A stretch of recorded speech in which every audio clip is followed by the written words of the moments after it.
He's more complete. What are you going to do? When I came in last year and you asked me this similar question, I told you Classic Physique hadn't found someone who had set the standard of what it was meant to look like. And that was my goal last year. I wanted to come in, and I believe because it was such a new division, it was still searching for someone to be at the top, someone for the young kids coming up that they wanted to strive towards that standard Classic Physique look. I showed that last year, and I was young, and I was not complete. I was not 100%. This year, I'm going to show an improved version of that. Next year, an improved version of that.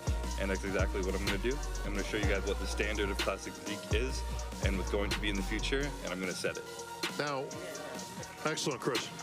Now, Sean, there's some guys that aren't on this stage that are going to be up there offering different looks as well. Well, we've got a wrench to throw in there now. Now, even though we've got just a representation of the athletes here, we've got the top two. There's a little wrench thrown in there this year, and that's Logan Franklin. Now, I bring that up. I don't know if Logan's here. I hope he's here.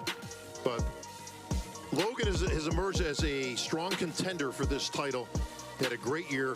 Now, the reason I bring this up, Breon, is we talk about apples and oranges and comparisons for the judge and all that. Logan Franklin is very, very similar to Chris. Similar height, structure, weight. Obviously, you guys got the parameters in which you have to adhere to with height and weight for classic division. Are you worried about Logan Franklin? Because he does match up very well with the current champ. Not one bit. Not one bit. Worried about anybody. Why Not worried about anybody. And I'm glad you brought that up, because if you're saying that, you know, the classic structure and the look is similar to Chris's, that does not coincide with me losing by 1 point last year. You know, that doesn't coincide by a shorter competitor, Alex Cambronero, winning the Arnold Classic.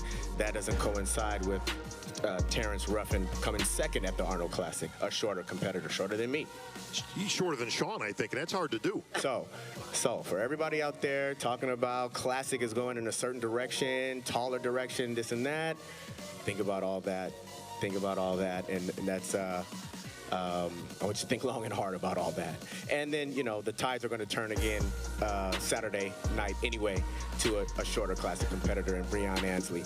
So there we have it. All right. There we have it. Well, Bob, let's give the champ the last word, because obviously Always. he's the champion. You got two to your credit. Of course, Danny Hester won the first one. Yeah. What did you do differently coming into this one to make sure you walk home with that trophy this year? I mean, first off, I'm just fired up to be here right now. I'd love to be stern like Phil Heath over there, just glaring into the crowd, but I'm too excited. I can't have my smile, and it feels damn good to be back as the champ. And I'm excited to be here in front of you guys in Orlando, and I know we've all had some struggles finding gyms around our city and whatnot, but no struggle compared to what it must have been like moving this entire show across the entire country. So I'm grateful for Dan and the Olympia team that we can be here right now and put on a show for the crowd at home on pay-per-view watching this. I'm super grateful for everybody and just really excited to be here, to be completely honest. So I have to put that out there. Can't have my smile right now. But different this year, it was just more work, to be completely honest. Last year was a learning process for me, and it was something I didn't feel like I was falling into my groove quite yet. And this year I really found myself.